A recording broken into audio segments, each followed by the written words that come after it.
Modern sport fishing relies heavily on electronics. We use electricity for fast, easy engine starts at the turn of a key, as well as to run a range of accessories from GPS chart plotters and depth sounders to onboard lighting, bait pumps and electric motors. When it's all working well, we tend not to even think about where the power for all this high-tech equipment is coming from. But perhaps we should. One spotted mackerel.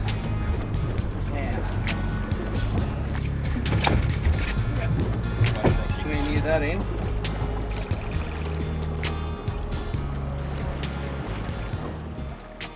Dan, obviously having an effective and well-charged cranking battery is important for starting your motor and also for running your electronics. What's the story with maintaining batteries?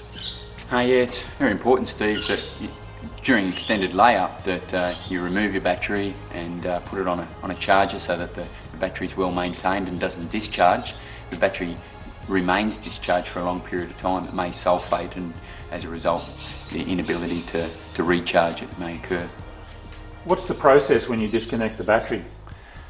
It's very important that you disconnect the negative lead first and then disconnect the positive lead second. That'll prevent any sparks from occurring. And when you reconnect the battery, you just reverse that order. So you're going to connect the positive lead first and then the negative lead. The negative lead's usually got the black wire going to it, and the positive lead has got the red wire going to it. So it's most important. Now, I've heard that when you charge a battery it can give off gases and they can potentially be quite dangerous.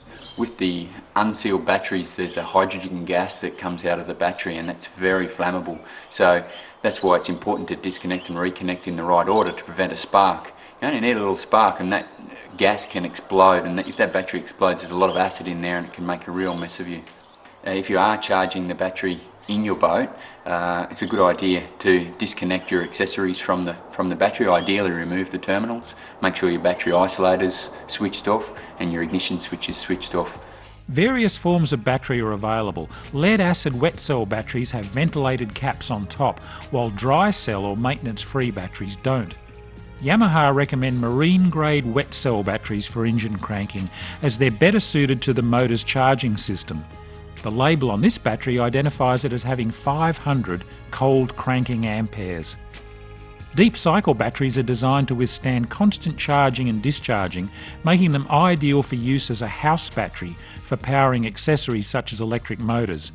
Dry cell deep cycle batteries are excellent in this role. Wet cell batteries need to be maintained. Remove the caps periodically and check the level of the water and acid. It should just cover the tops of the vertical lead plates. If it falls below this level, top it up with demineralised water. If you flatten a battery, you may need to recharge it and connect the positive lead to the positive battery terminal first, then the negative. Next, loosen the caps so that any gases can easily vent during charging. Only when you've done all of this should you switch the charger on, making sure you select the correct voltage for the battery.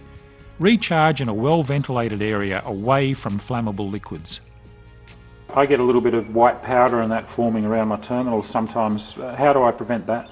Yes, Steve, it's a good idea to put a protective coating over the terminals when they are clean, and that'll prevent a lot of that film and scale from occurring. Put a nice protective spray of it, such as lanolin or a protective battery post type spray, and yeah, it should be very reliable.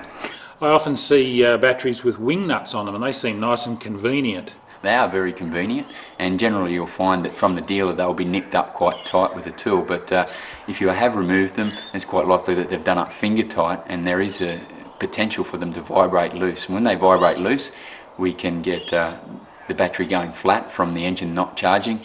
We change them for the stainless nylock nuts, and we find that they're much more reliable. Obviously, batteries are an important and often overlooked item in most boats. If you run a larger vessel or one with a lot of electronics, it's a really good idea to install a separate battery in addition to the cranking battery. This second battery can be completely dedicated to powering your accessories. Things like sounders, GPS units, radios, lights, pumps and so on. Even if you run the accessory battery flat, the cranking battery will be fine to start the motor and get you home.